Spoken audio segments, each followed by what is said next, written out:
So welcome everybody to Sharing Alumni Advice Wednesdays with SAA. Tonight is our nonprofit management and policy event. So to kick things off, we do want to acknowledge that we are coming from all parts of the world, from different time zones. So the Student Alumni Association does want to thank everyone for coming out tonight. We want this to be a conversational event that's happening, so please utilize the raise hand function to ask questions. We have a PowerPoint right on the slide as well to show you that in a minute. You can also use the chat function if you're not necessarily comfortable to utilize the raise hand function. You can chat in a question to myself and Sam, and we can prompt any alum or all the alumni to ask that question that you are asking. So to start and begin with introductions, my name is Aaliyah. I am a senior here at UMass. I'm a microbiology major, and I hold the position as the Alumni Relations Coordinator here in SAA. And now I also have Sam on as well, and he's going to be our Ask Me Questions person, but Sam can also introduce himself.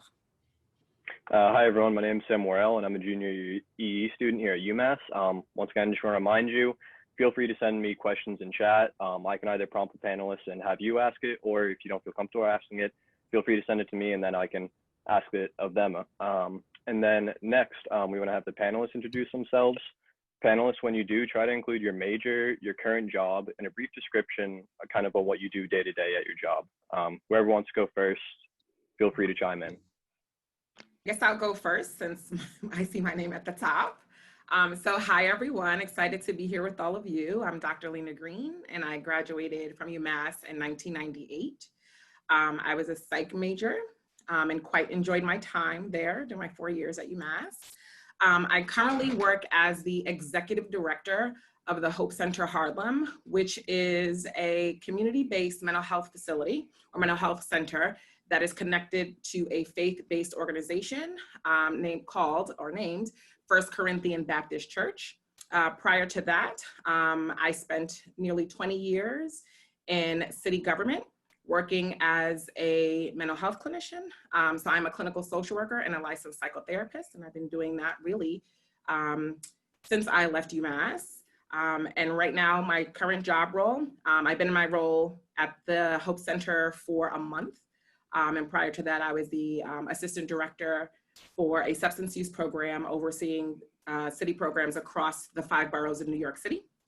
So my current role essentially involves maintaining the daily operations of the program, hiring, of course, firing, maintaining records, compliance. I also provide clinical supervision to our clinicians and student interns that are there that come from various master's level programs throughout the city. And I also oversee fundraising, and I'm also responsible for maintaining and growing and expanding our partnerships at the organization. Okay, I guess I'll go next since my name is next on the list. My name is Miles Robinson. I graduated in 1994, despite what you see there on the screen there, with a degree in political science. My current job is the senior managing partner for a consulting firm that I myself helped start.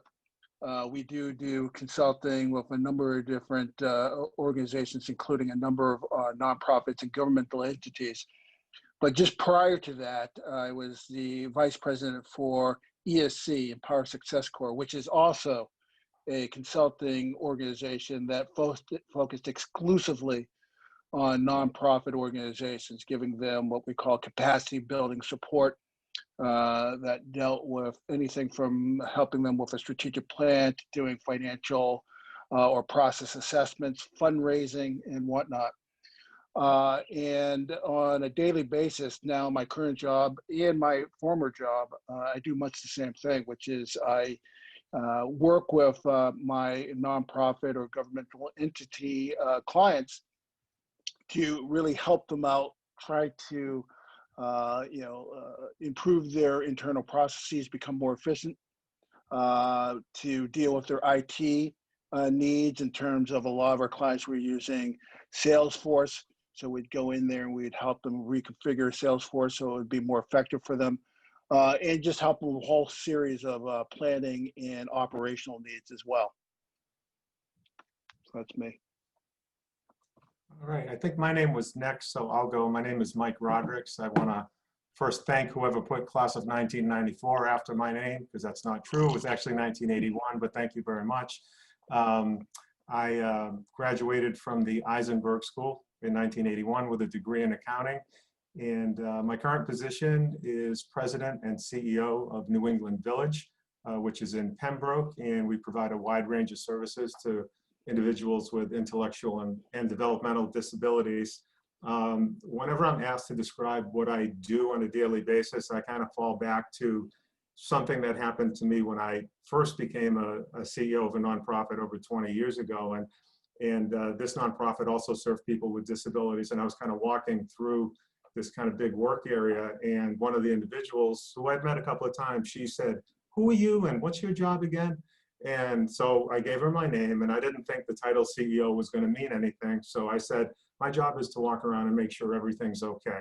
And that kind of stuck with me, so I'll sign on to that. I walk around and I make sure everything's okay. And I'm happy to be here tonight. Thank you. Hi folks, I'm Fran Hutchins. I got my MBA from Eisenberg and my Master's of Public Policy and Public Administration from the School of Public Policy in 2013. And I'm currently the Deputy Director of Equality Federation. We are the national network of LGBTQ advocacy groups. So in Massachusetts, our members are the Massachusetts Trans Political Coalition and Mass Equality. If you're from Maine, you might have heard of Equality Maine. Equality, let's see, the Center actually in New York City is our member. And so we have members in 40 plus members in about 38 states.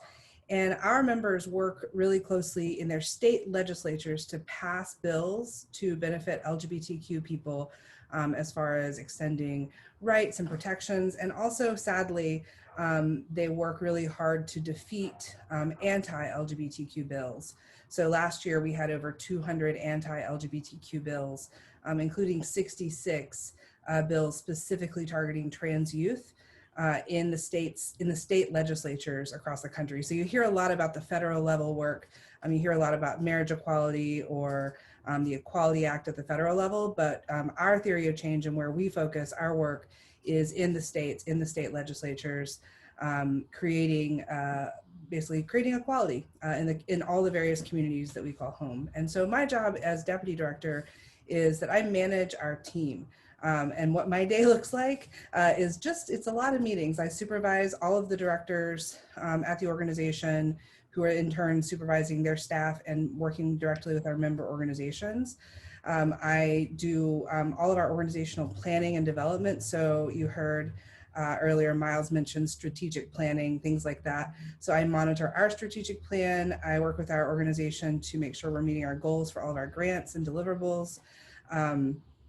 I just had a whole conversation today about our PTO policy in light of 2020. So, it's everything from HR to management to actually national LGBTQ legislative strategy on a daily basis. My background before I got my my MBA and my MPP was working as a policy analyst in homelessness services for the city of Los Angeles, but also doing grassroots organizing for marriage equality in California, Maine, Indiana, Utah. And so I get to kind of pull all of that together for this job. And I'm really excited to be talking to you all tonight. Hi, everybody. My name is Emilyhajjar. I think it's probably fitting that I talk right after Fran because I work in the Massachusetts legislature in the House of Representatives. I'm the research director for the Joint Committee on Children, Families, and Persons with Disabilities. And my boss actually filed the legislation to ban conversion therapy in Massachusetts, which we were so excited to have signed by the governor in 2019. So it's nice to meet my fellow panelists, and hopefully we can connect after all of this. So that's the great part about events like this put on by UMass Alumni Association. So I'm really happy to be here. I graduated with my undergraduate degree in 2014 in political science, and then I stayed on and did the accelerated master's in public policy, and I graduated in 2015. So that's why you see 2 years. I'm proudly a graduate twice of UMass. So that was a great program, and really prepared me for the workforce. And I'm really happy to be here tonight because I think all of us face really critical challenges during this pandemic, and especially in the nonprofit and public policy areas.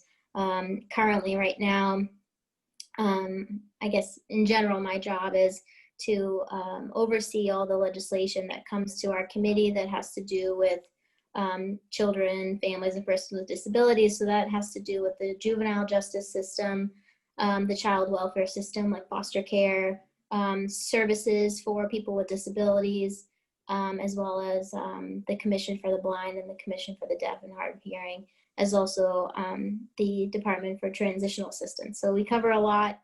We've been very busy over the last 7 months, but it's very important work, and I'm happy to be in my job. Very lucky. I feel like I get to help people every day. So happy to be here, and looking forward to answering questions. Thank you guys so much.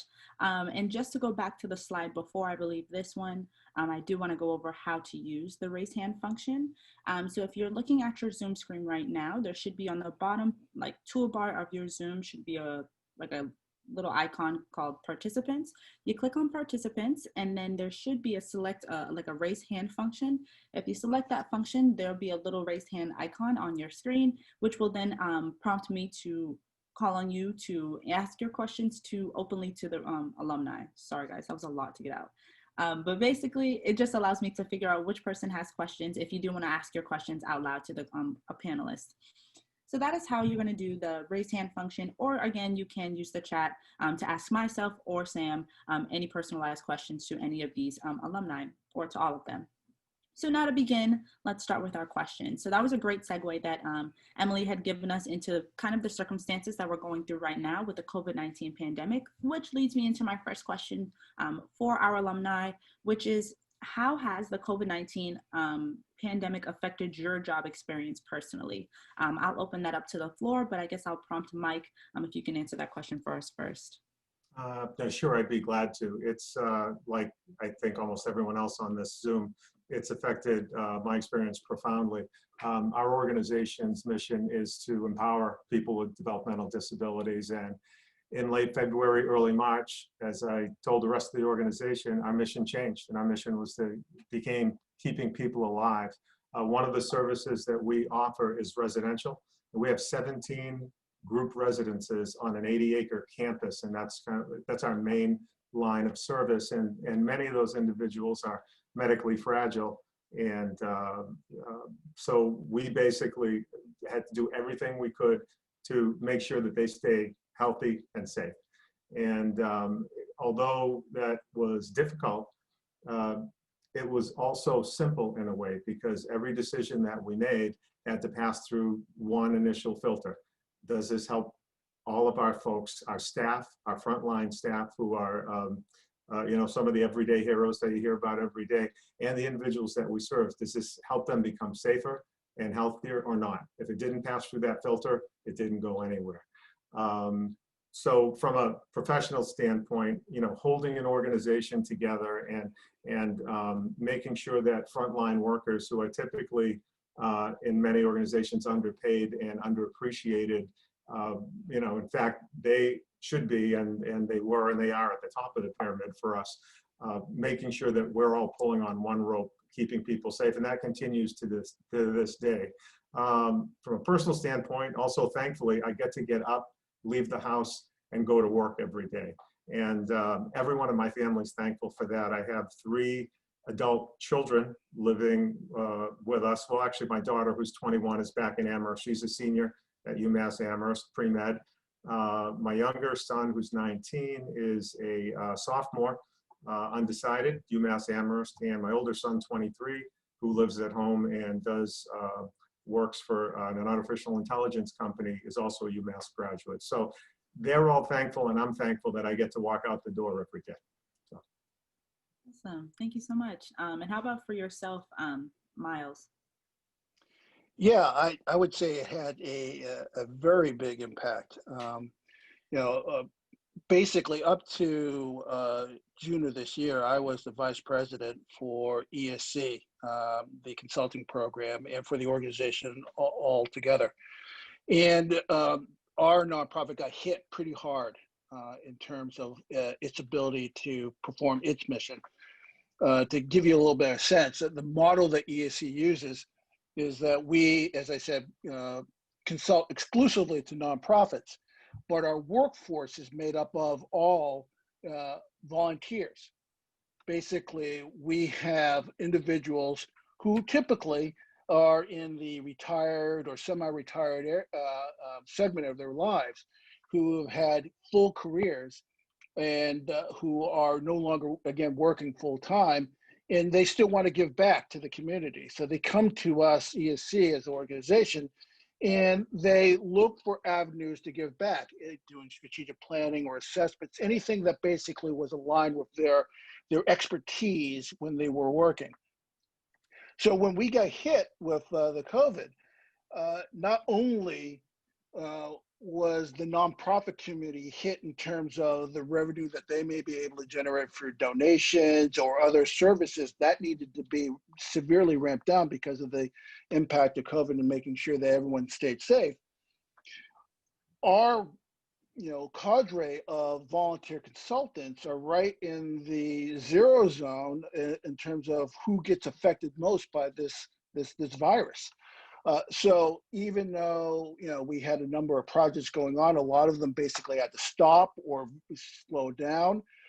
And we do a lot of our work by going out to the client sites and working with them, mostly face to face, on learning about how they operate as an organization, going through their strategic planning needs and whatnot.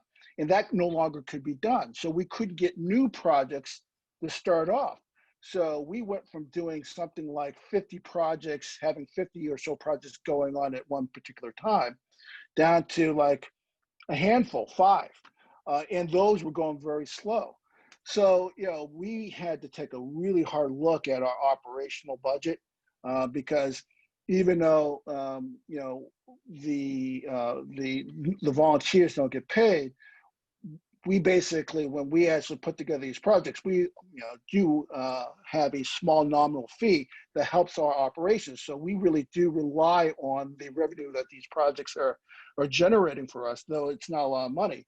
But when it goes down from 50 to 5, we need to start making reductions in force, laying off people, furloughing people. And I decided that, because I had some flexibility, I had my old company on the side that I could go back to. I decided, hey, listen, you guys can't afford me. I'm still going to stay on and help you in the capacity that I was helping them before I started as a volunteer. But you guys no longer need to pay me. But even with that kind of help, it's been a very slow go. I mean, the activity in the nonprofit community, at least the nonprofits that we've been helping, have not yet been able to circle back to some of the projects that we would help them with. Either they don't have the money or they don't have the bandwidth right now. They're just looking to survive. So we try to help them as best we can, but we're still not going at full tilt. So ESC has really had to ramp down operations, and we don't know exactly when we'll be able to ramp it back up. But we're still out there trying to do the best we can for the folks in the nonprofit community in the greater Boston area. Thank you so much. And how about yourself, Emily, and within legislature, how has the pandemic kind of infringed on that? Sure. I mean, I think it's, I can kind of piggyback off of what Mike was talking about, where we were in a position in the legislature where advocates and organizations like Mike's were coming to us saying, hey, we need PPE, our folks need hazard pay, X, Y, and Z. And we had to act really fast to connect with the executive branch, who really had the power in the first handful of months of the pandemic to move money around, to provide revised policies to be able to have Mike's organization do what they needed to do to be able to survive and keep people safe. So that was a huge bulk of what we were doing, not just on the disability side, but in child welfare. And I think we became a lifeline for a lot of organizations to come to us and say, hey, we really need to push And I have to say the executive branch was always very responsive. I heard a lot of people talking about how, at least on the state government side, party affiliations just went away as soon as this pandemic hit, and people just stepped in and helped each other and really tried to focus on the most vulnerable people in the Commonwealth. And I really commend Mike and all the people that work for him for keeping all of his our residents safe. It really was heartbreaking to hear from a lot of folks. Like we're checking in with some union presidents who work for the Department of Developmental Services to see how they're doing, Department of Children and Families, social workers, to see if there's, okay, now 7 months in, what do you all need? And what can the committee at least do to kind of push some things around, raise an issue to a higher level. So that's a lot of what we've been doing. We're also trying to keep an eye on all the policy changes that are happening on the state level. So an example, in the Department of Children and Families, there was a lot of conversations about the visitation policy. So were families able to meet person to person with their children if their child was in foster care? They moved to a lot of virtual visits, and obviously that is not as effective as in-person visits, but to keep people safe, the department had to prioritize that. So we were involved in a lot of those conversations. We are now looking at the state budget.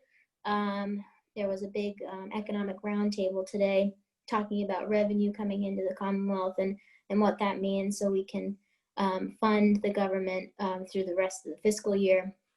They've been doing kind of a piecemeal budgeting approach, so that way they can appropriately fund all the agencies. And we're really making it a priority to make sure that human service agencies do not see any cuts, because the last time we were in a recession in 2008, we saw a dramatic drop in the budgets of a lot of human service agencies, and specifically in children and families.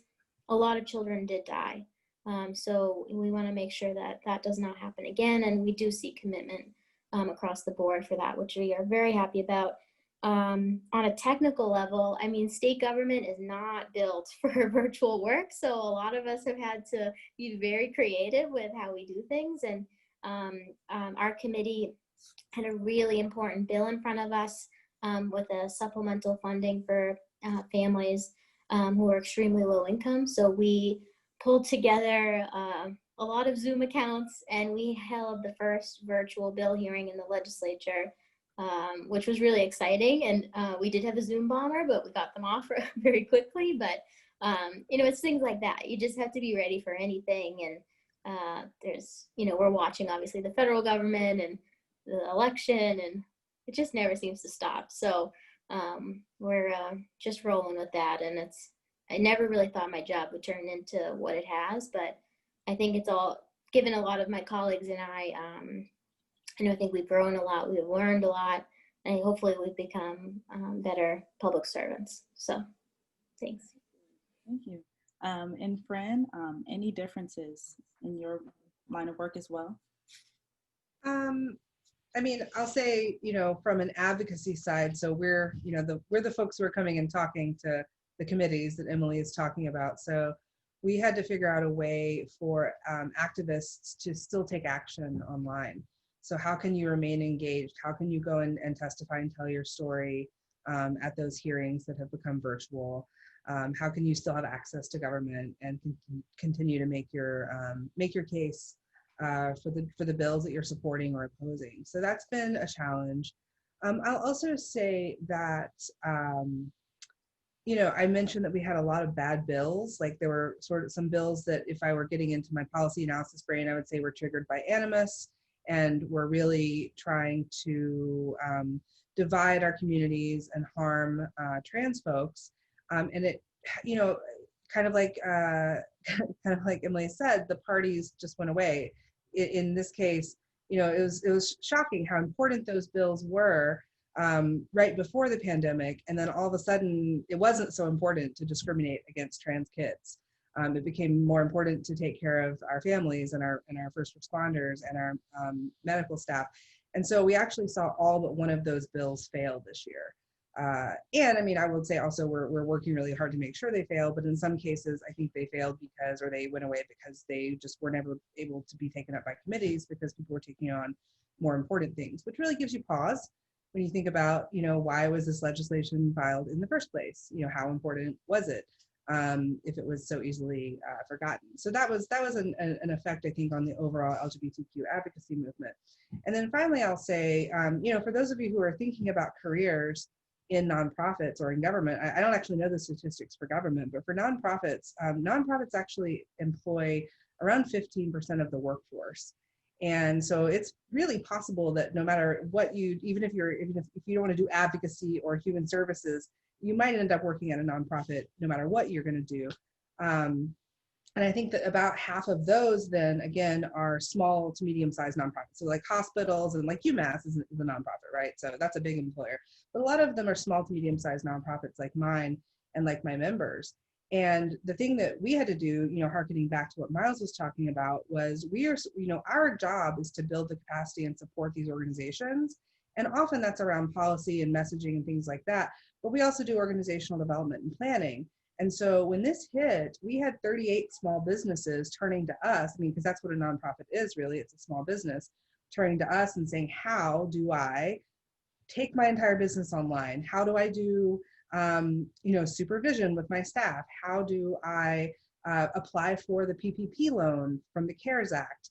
And so we provided support around that for 38 businesses. We were so busy right when the pandemic hit. Luckily, my organization is completely virtual. We work from, I have 11 staff. We work from all over the country, and we're used to working from home. So for us, it wasn't a big shift, but we were able to actually help a lot of our members switch to that model as well. Awesome, thank you. And lastly but not least, Lena, anything to add? Yeah, I would say for myself, working in government, but also in mental health, and being in New York City, where we were hit pretty hard early on, was a huge task in making sure that we were able to pivot and switch to telehealth services, working really hard to support the 500 plus drug treatment programs across New York City and the 5 boroughs. Making sure that we were in compliance with city and state government regulations, and making sure that we were able to provide, telehealth services in a way that was, easily accessible for the client, but also, again, staying in compliance. We also experienced quite a bit of a rise in mental health challenges. So, here in New York City, we saw a lot of grief, a lot of loss, huge increases in overdoses, depression, isolation, anxiety. So those are a lot of the things that I was sort of dealing with both on an administrative level, and then also providing one-on-one services as a psychotherapist and supporting and doing clinical supervision to ensure that the clinicians that I work with were able to provide adequate care to their clients. So I would say that was sort of, my role was, quite different, but also twofold in working in direct practice and also as an administrator. So. Thank you. Yeah. Awesome answers. We also have a chat question in the chat, so I'm going to prompt Sam to come on in and ask the question to whichever alum is ready to answer. Yeah, so first of all, I just had a quick question asking if there's any way to get the panelists' contact information. We will definitely be sending it out. It's either at the end of the presentation or it'll be sent out in the email following this. So don't worry, you definitely will. You'll get linked in an email. And then the question, it wasn't specific to any of the panelists, so feel free to chime in, or I guess it kind of is. So Shrusti, sorry on the pronunciation, was asking if you would recommend obtaining a master's degree in going to grad school. Do you think it's benefited you during the course of your career? Or do you think that the experience and skills kind of right out of college are more valuable than a master's degree? So whoever wants to answer that, feel free. I might jump in and answer that, since I went straight from undergrad into graduate school, and I did the accelerated program, so it was even quicker than I think, a 2-year or 3-year program. I am very thankful that I did the MPP program and I did it accelerated, because I saved time and I saved a lot of money doing it that way. and I was able to get into the workforce a lot quicker. But at the same time, I did struggle a little bit applying for jobs right when I graduated, because I had a master's degree, but I had only, a very limited amount of experience based off of my internships that I had done throughout my time at UMass. So it was a little bit difficult, and I did end up taking a job. I worked on a campaign, which I could talk for days about that, good and bad things. And then I started at the legislature, and I took a job that I was extremely overqualified for. But what it did get me is it got me into the State House. So, I had to weigh the pros and cons. I was able to live at home, and I wasn't getting paid a lot. So I was able to kind of balance it all. And then eventually it got me to the position that I'm at now. So it did benefit. And I feel like I'm very, very lucky to have a master's in public policy now in the job that I have. And I have a lot of friends that are like, oh my gosh, should I go back to grad school? I don't even know how I would be able to do that. I think a lot of people are contemplating that now because of the pandemic too, because people are home more. So I don't know. I think you need to think about your personal situation, whether or not it's cost effective for you to do that. You don't want to, going into a lot of debt, you have to think about that. And if, it's the right time in your life. So that's my advice. Thank you. I would also add that, and not to plug experience outside the UMass orbit here, but I got my master's in public policy down at American University in Washington, D.C. And for me, wanting to be in a job, in a career that dealt with public service, that was definitely the right move for me, to be able to not just stay in the Massachusetts area, but to go down to the capital of the nation and get a master's degree down there, and then to have access to a whole bunch of nonprofits, other governmental entities. There's a lot of other, I think, more opportunities down in the Washington, D.C. area for obvious reasons. So I really did enjoy that experience. And I wouldn't have found my way down to Washington, D.C. without UMass, because I did take a sort of a summer co-op internship program that was based out in DC at American University. So finding those opportunities to get to some of the central areas of your career path, whether it's for grad school or for other opportunities, is something I would recommend. I would say, as somebody who went back mid-career, so I'm in my, let's see, what am I, 40? I'm like 44 this year. And so I went back to get my master's after I'd already had about an 8 or 9 year career in organizing and in policy analysis.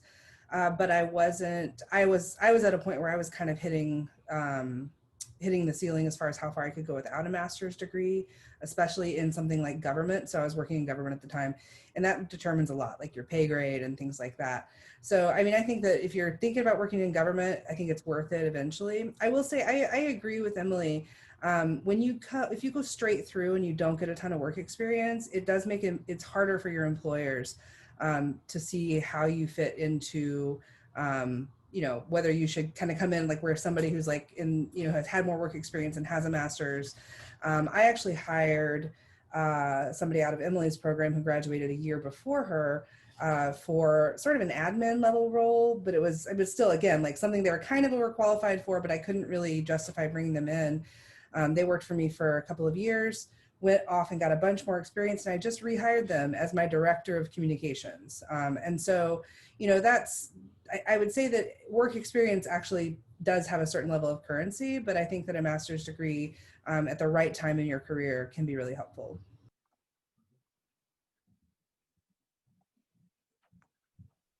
Awesome, thank you. Any other thoughts on that point? I'll just quickly represent those of us who did not get a master's, and it's almost impossible for me to answer because I'm comparing what would have been my experience with the professional experience that I gained during that time. I will say that, to my knowledge, on my particular career path, I was never held back because I didn't have a master's, but I agree with Fran in government, and I think there are other specific paths where that master's really does hold more currency. So a lot depends upon the initial arrow of your career path, which of course is going to change over time. Awesome.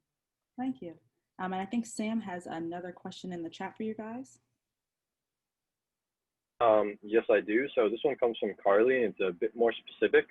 She mentions that she's doing a nonprofit called Cross Over Hunger, and that it raises money for, I'm not sure what all this nonprofit jargon means, but I'll try my best, for Project Bread, and then they're going to focus on another project in 6 months. She wants to know, how do you incentivize fundraising? Is it kind of more individual donations, or do you reach out and find sponsors? There's another quick follow-up to that, but I think you guys should probably handle that first. So how do you incentivize fundraising, individual level or finding sponsors? Well, I can go first. So, and it's different depending upon the mission of the organization, but a big part of my job is what most people will call fundraising. I call it friend raising. And I think that's much more accurate because it's all about building relationships, and it's about connecting individuals, groups, and organizations with your mission and your organization. And fundraising is one trailing indicator of the state of that relationship, but it's not the only one. You know, you can certainly attract volunteerism, board participation, open doors for the people that you serve that wouldn't be opened otherwise. So there's a wide range of really positive outcomes that you can achieve by looking at that path as friend raising as opposed to fundraising. On the fundraising side, I think typically you look at individual donors, you look at corporate relationships, look at foundation relationships. You may also look at planned giving, you know, having people write your organization into their will and that sort of thing. But basically, whichever level you're going at, you need to meet people where they're at in their lives and not assume that they know your mission, they know your jargon, they know the people that you're serving. So it's a real advantage to be able to talk in their language. And I think for myself, that's why I've had, I would say, either particular luck or success with the corporate sector, because having had the first 10 years of my career in business, in the private sector, I speak the same language as those folks, which a lot of people in my position actually don't speak. So they may know nothing about developmental disabilities or job coaching or residential programs. So it differs by individual. It's more than one way to be successful, but that's what's worked for me. Okay, awesome. I also have a question in the chat for you guys, open to anybody. This is more UMass related, and the person asked, UMass offers the unique opportunity to create your own major. If someone is trying to create their own major with intent on working with nonprofit management, is there any kind of class or departments you guys recommend that kind of touched your heart to think, this is kind of what I want to do when I graduate from UMass in any sort of sense? And that's for anybody to answer as well.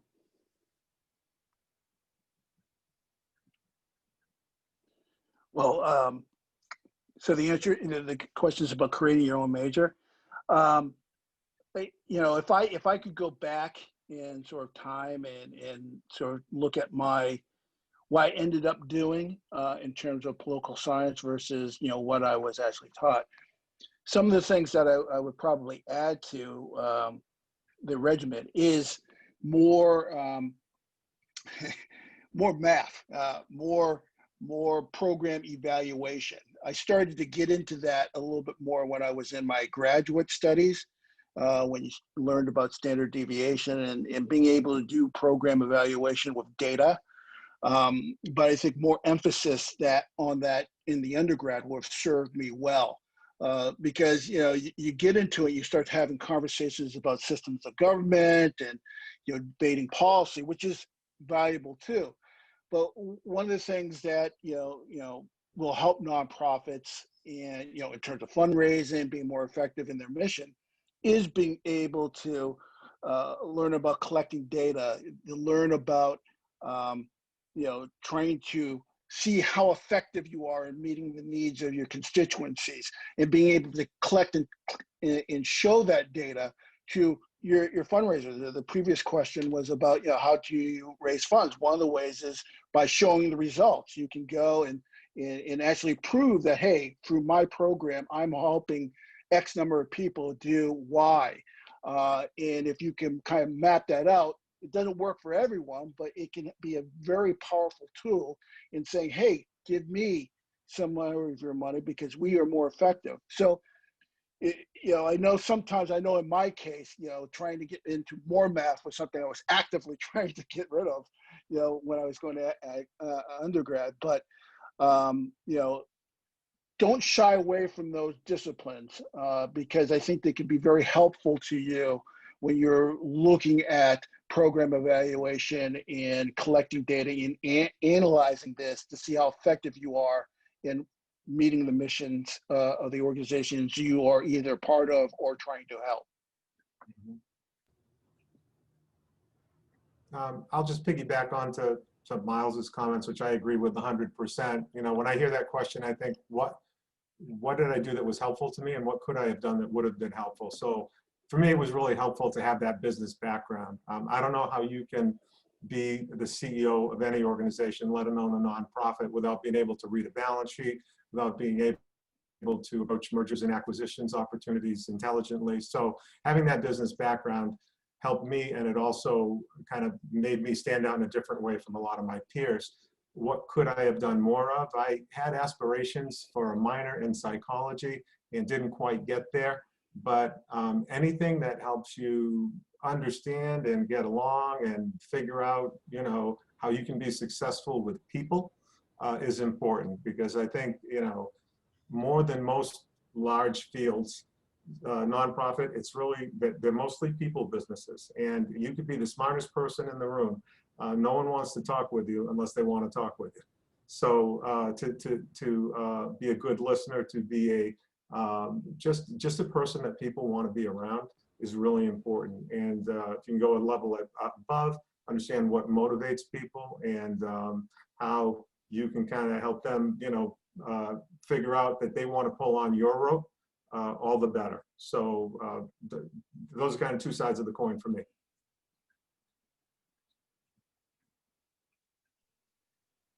If I could design my own major that would prepare me for the job that I'm doing today, which is working in an advocacy-based nonprofit that also has a capacity building and sort of a small business consulting type thing, I would take, first of all, organizational behavior, which is like psychology, but for organizations.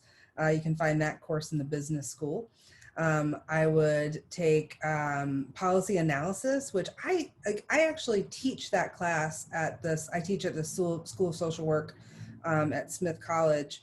And I teach policy analysis to social workers because it helps them understand how to interact with systems. And so when you're doing advocacy, you know, everybody is interacting with policy, everybody's interacting with systems all the time. And so I would take that class for sure. And then absolutely, I agree with Mike, as boring as it is, like learning how to read a balance sheet and, you know, figure out how you're doing financially is really important. Unfortunately, that's actually a hard class to find because you take like these big accounting classes, and that's not actually what you need. I took a class in at the School of Public Policy that was like a budgeting class, and that was actually more useful for me. And the other thing I did, by the way, as part of working with a group called Net Impact, which is, I don't know if it still exists at Eisenberg, but they're like business social responsibility clubs. We actually interned on boards at nonprofits.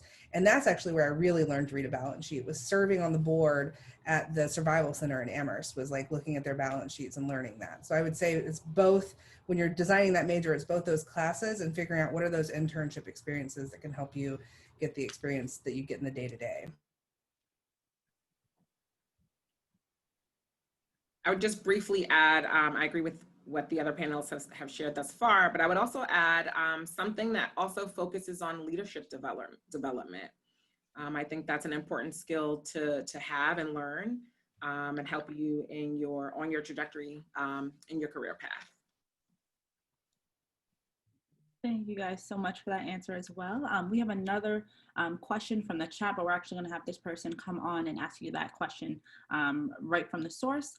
So I'm going to prompt Sam to come back in and prompt that question. Yeah, Ran, if you want to go ahead and unmute and ask your question, go ahead. Okay, yeah. Good evening, everyone. And yeah, thanks for having this a great opportunity for me to learn more about like kind of my own future. My question just goes like, what kind of career talk would you guys have with a very business-minded college adult like nowadays? Because I feel like having the financial independence is important. I'm not assuming that it's not going to be a very like profitable career in nonprofits, but I just have that kind of impression that this career may not be as lucrative as the one in maybe finance will be. So I guess my question is like, what kind of motivates you guys to take this path in the first place? Kind of what's your motivation or philosophy and the general outlook on life? Yeah, thank you. I'll jump in. I think, as I kind of mentioned before, going into the state government, I knew I wasn't going to be making a lot of money, but going into UMass, I always knew that I wanted to take a career path where I was helping people, and I felt that government was a way that I could do that, and working in government in some capacity. And that's what drives me, is being able to say every day that I'm making an impact and I'm hopefully helping people. And that really, I grew up with my mom having this amazing career as a surgical technician, and not a lot of people know what that is, but she'd come home every day and say, oh, I was, doing this knee scope and all this stuff. And she was just always so enthusiastic and loved her career, and still does. And I always wanted that for myself. And I feel like I had to be true to myself and know that I wasn't in it for the money. But I do think that in some positions in the nonprofit sector, you do have to make sure that you're being paid appropriately and for your worth in that field. We still have a lot of gender discrimination and discrimination between race and all kinds of sexual orientation, everything else, and that impacts wages. And so, a lot of what we talk about as staff in the State House is that, making sure that we're all being paid fairly. And so our bosses passed, some legislation recently to make sure that wages were fair in the Commonwealth, so that, you can talk about your wage fairly. So even if you're, in a position that doesn't make a lot of money, you should be paid fairly and appropriately. And I think that that's something that we all try to think about. Before the pandemic, I worked 3 jobs. So I worked 2 side jobs, at work for the Boston Ballet, which was another nonprofit. So you just make it work, and you live within your means. And if you're happy in your career, it's usually awesome. I don't need to be traveling and taking cruises, and especially not right now, but, I think it's totally worth it for me. And if you feel passionately about it, then you should do it. Mm-hmm. Yeah, I can jump in after Emily, and again, I think she phrased it really well. I know for myself, motivation-wise, I'm old enough to remember when first-generation hippies and deadheads roamed the earth, because I was actually one of those. And that was a lot more than just kind of getting high and going to a concert and having a good time. It was really about, your fellow man and woman and making the world a better place. And I never really forgot that. And it sounds corny, but it's true. You want to make the world a better place. And like Emily said, you do that, by helping one person at a time. As I got older and had children, I understood the value of stories and coming home, and they want to know, what did dad do during the day? And I didn't have a story about selling somebody, some expensive service that they didn't really need. I was able to tell them about people, and that got them interested. And all of my children ended up volunteering and participating in the organizations that I was associated with. So that really enhanced my family life as well. And I absolutely agree with what Emily said about making sure that you get paid, and that family responsibility. If you want to make the world a better place, if you're lucky enough to have a family, it starts there. And I was able to earn enough money so that when we had our first child, my wife, who had her own career at the time, was able to make the decision to be a stay-at-home mom. And we just felt like that was the best investment for our family. And thankfully, although UMass Amherst is a lot more expensive than it was when I went, we're still able to put 3 kids through UMass Amherst. So you can, I don't know if you can have it all, but you can have a lot. And you just need to, you just need to pay attention 360 degrees. So that's my experience anyway. And let me just add that, life is long, or it should be. And there are many ways and points in your life in which you can give back. I had a good chunk of my career in the private sector as well. And, for me, it just, I would go and help build systems for insurance companies. And they were great systems, working with great folks. But at the end of the day, when you look at that policy admin system that you created, it just wasn't something that was very satisfying in the long term. But I did it, and I enjoyed it, and I learned a lot, and I've used that experience to help inform some of my public service and nonprofit jobs. But it doesn't have to be all in. You could start off, in the private sector, and you can volunteer for a nonprofit board. You can volunteer for other nonprofits, and slowly get into the nonprofit world, on your own terms, when it makes financial sense for you.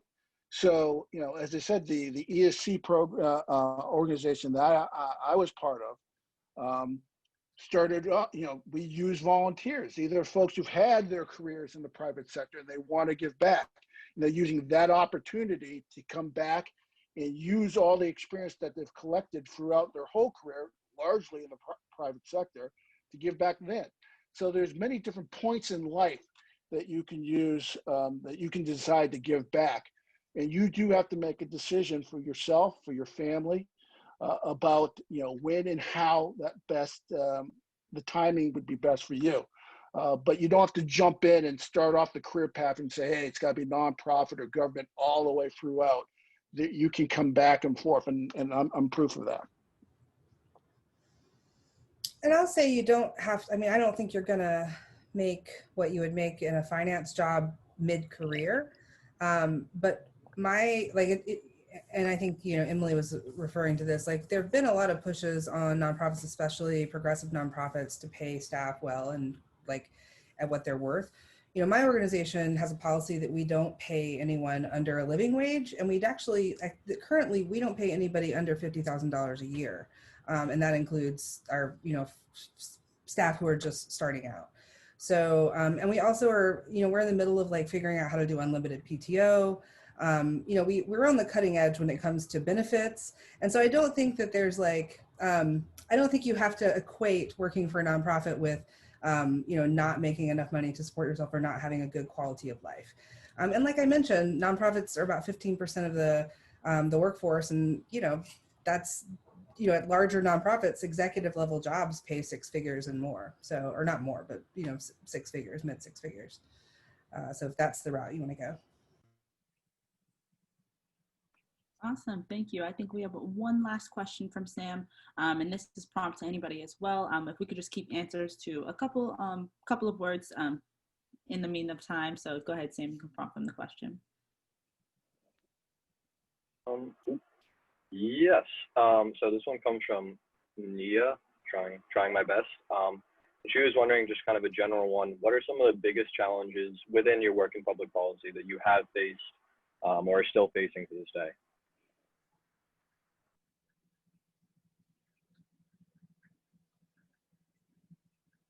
COVID.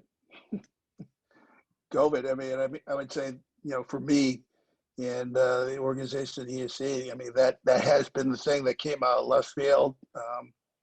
And we're still working through it. We're still here. We're still helping the nonprofits as best we can.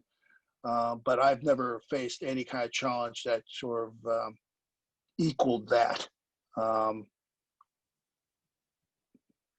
At least up to this point.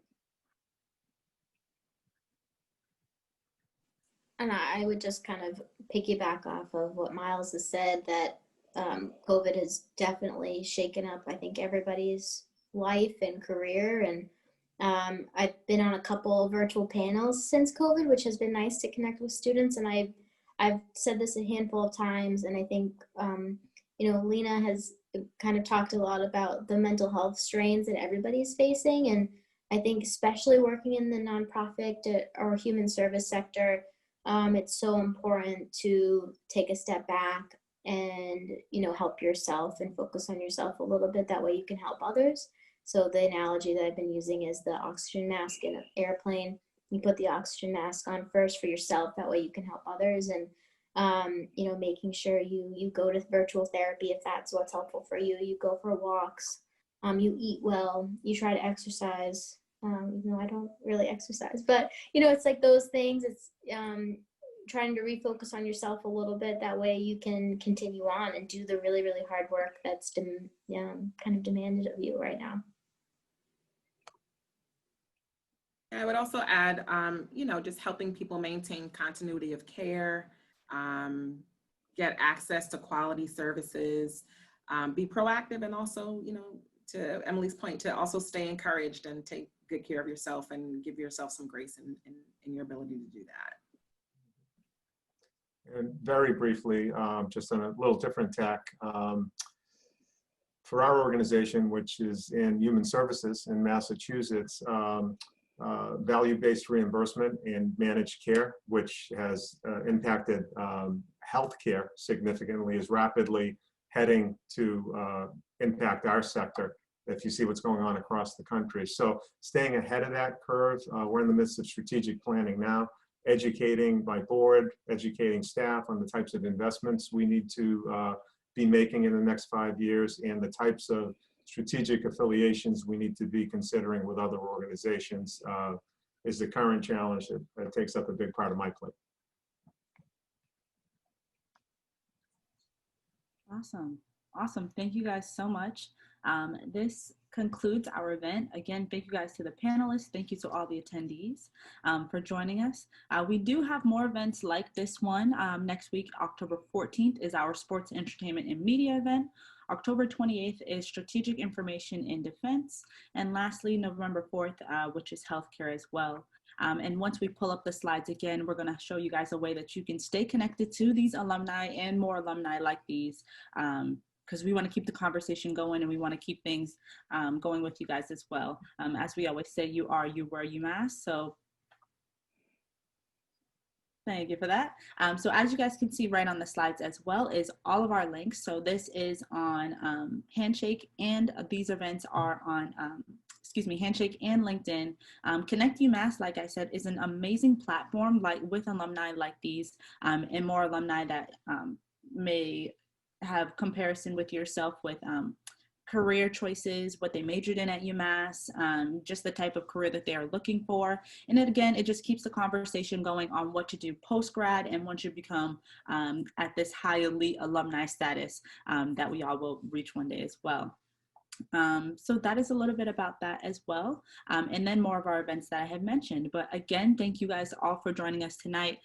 We will be sending everybody who is here an email that shows you guys our attendees, or our panelists' LinkedIn and email. If you have any further questions, if you want to keep the conversation going, keep asking questions to our alumni. That's why they're here. Of course, we will provide that, as well as the recording to this session in case you weren't able to make it or you were, or if you want to recap any of the important parts that we talked about today, we will hand that out to you guys as well. But that is all for me. Again, thank you guys for all coming, but have a great week.